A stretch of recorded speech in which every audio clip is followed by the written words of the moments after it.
Seanslarda veya yazışmalarda karşıma sıklıkla çıkan konulardan bir tanesi çizgiler ve çizgili desenler. Siz de eğer çizgili desenlerden hoşlanıyorsanız ve fazla geniş, fazla kısa, fazla uzun göstermesi konusunda genelleme üzerinden kendinize bir sabit fikir edindiyseniz fikrinizi değiştireceğini düşündüğüm bir yeni bakış açısıyla karşınızdayım. Genellemelerin çoğunlukla bizleri yanıltma potansiyeli var. Bu zannediyorum her alanda bu şekilde.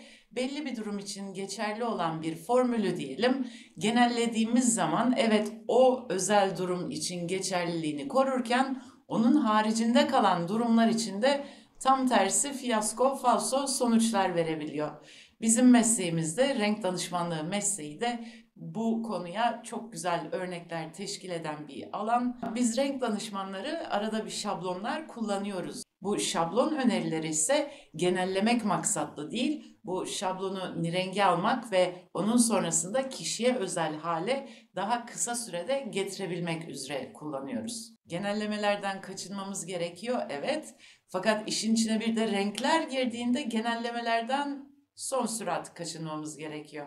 Şunu bilin ki her ürün, her çizgi renkleri itibarıyla çizgilerin genişliği birbirinden mesafesi itibarıyla apayrı bir illüzyon yaratacaktır. Bu apayrı matematiğin unsurlarını çok kabaca ikiye ayıracağım. Zıtlıklar başlığı altında bunlardan bir tanesi renk zıtlıkları. Yani bir renk çarkında birbirine uzak mesafede olan renkler veya birbirine yakın mesafede olan renkler bu çizgili ürünün ancak bir niteliği. Onun haricinde yine renk birlikteliklerinden bahsederken ikinci nitelik ise açıklık koyuluk zıtlığı. Bu bahsettiğimiz iki başlıktan renk geçişlerindeki keskinliği aslında algılıyoruz.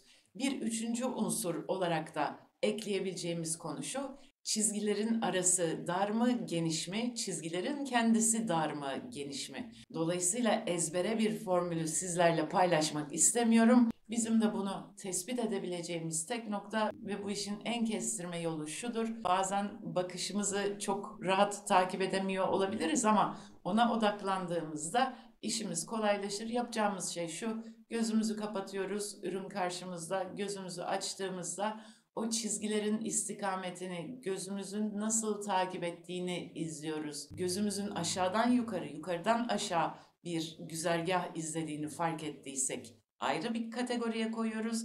Gözümüzün soldan sağa, sağdan sola bir güzergah izlediğini görüyorsak ayrı bir kategoriye koyuyoruz. Ve gözümüzün yukarıdan aşağı, aşağıdan yukarı bir güzergah izlediğini gördüysek genişletme olasılığı olmadığını bilelim ve eğer gözümüzün soldan sağa, sağdan sola ilerlediğini görüyorsak, bu güzergahı takip ettiğini fark ettiysek, ürünün enini biraz daha uzun sürede takip eden gözün aslında orayı biraz daha olduğundan geniş görebilme, algılayabilme olasılığı olduğunu da unutmuyoruz.